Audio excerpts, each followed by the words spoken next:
As nationwide protest enters second day, police formations placed on red alert after protesters turned violent in parts of the country.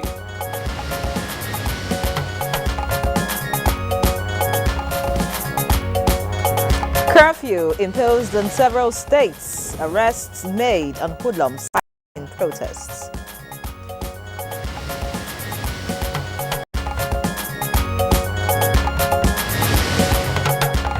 No protest hold in several states in the country.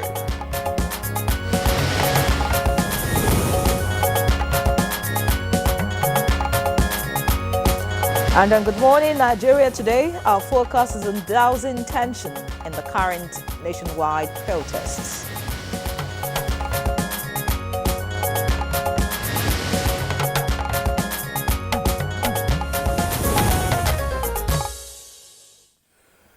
The much talked about nationwide protest began yesterday with reports from across the country revealing that several persons were killed, shops and other private as well as public property attacked and looted, roads blocked by protesters, and law enforcement officials were also attacked. Sadly, that's the picture from yesterday's demonstration. And Ademola, there was also a bomb blast in Borno State, and security officials stopped another in Lagos. So law enforcement officers had no choice but to intervene in some areas to keep the protests peaceful, arresting several persons who attempted to hijack the protest. Some states had to impose curfews in their areas. In Abuja, the protesters converged on the Moshood Abiola National Stadium. They later proceeded to the Eagle Square, where some chaos occurred, but was quickly brought under control. The Inspector General of Police, Kayode Egbetokun, has placed all police formations on red alert and says the force will not tolerate more attacks on private property as well as on citizens.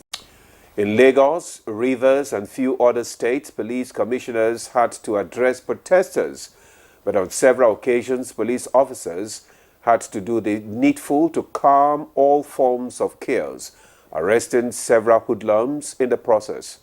You'd recall that protesters were granted permission to carry out the protests in designated parts of the country with police escort. But some of the protesters did not keep to court orders to do so. That's true. Well, a few other states do not participate in the protest from reports we received from our correspondents. The nationwide protest now in its second day is our focus on Good Morning Nigeria. How can we douse tensions during these protests? Welcome to the program.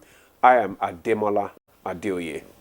And I'm Yanre John. I join Ademola to welcome you to the program. We're live on the network service of the NTA. Expect the newspaper review and the course of the program. Of course, Chukwudi Okolugbaja is already here and ready for that. But for now, let's have the highlights of the morning news. And Musa Abubakar is our guide.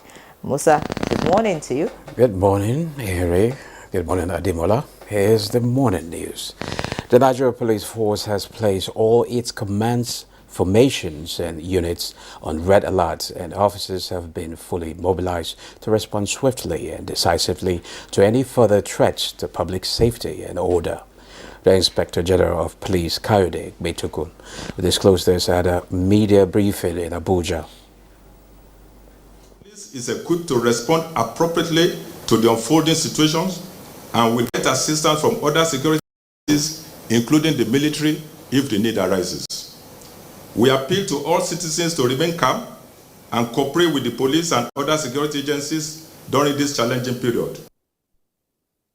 The IGP also reminded groups who are hiding under the guise of exercising their constitutional right of assembly to destabilize the country should remember that the same constitution imposed on them the duty to obey the laws of the land and respect the rights of other citizens. The Abuja State Commissioner of Police Awal Musa Muhammad says 52 suspects were apprehended by the command in relation to violence during the August 1st nationwide protests in the state. The commissioner also lamented over the violent acts and intimidation by some protesters, a situation that has led many people to various degrees of injuries who are currently in medical attention.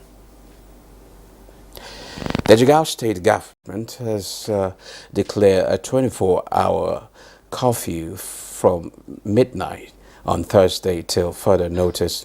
The state governor, Umar Namadi, in a statewide broadcast says the curfew is to nip in the bud any unforeseen distractions that may trail the nationwide protests being infiltrated by hoodlums in the state. The statewide curfew, which began with immediate effect and will, however, be relaxed between 12:30 p.m. and 2:30 on Friday to enable residents attend the Friday mosque nearest to them. The governor says no vehicular movement is allowed during the 2-hour window period.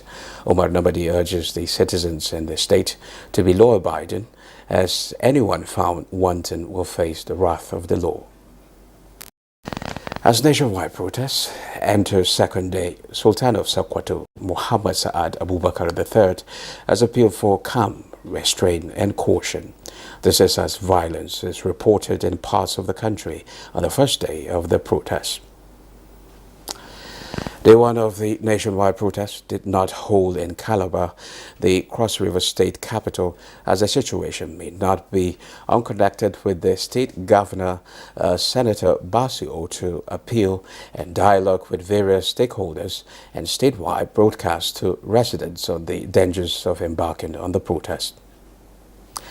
Now, most patrol stations in the Federal Capital Territory have remained closed, while those who opened earlier said they had to shut down following security reports of the state of protest in parts of the city center. They want to observe the situation, that they might reopen. We are hoping. All our members should be fully in their business, open their filling stations, and started selling products so that to eradicate scarcity. Well, those are the highlights of the news at this time. Good Morning Nigeria continues with Ademola and Ihiri after the commercial break. Thanks for staying with us.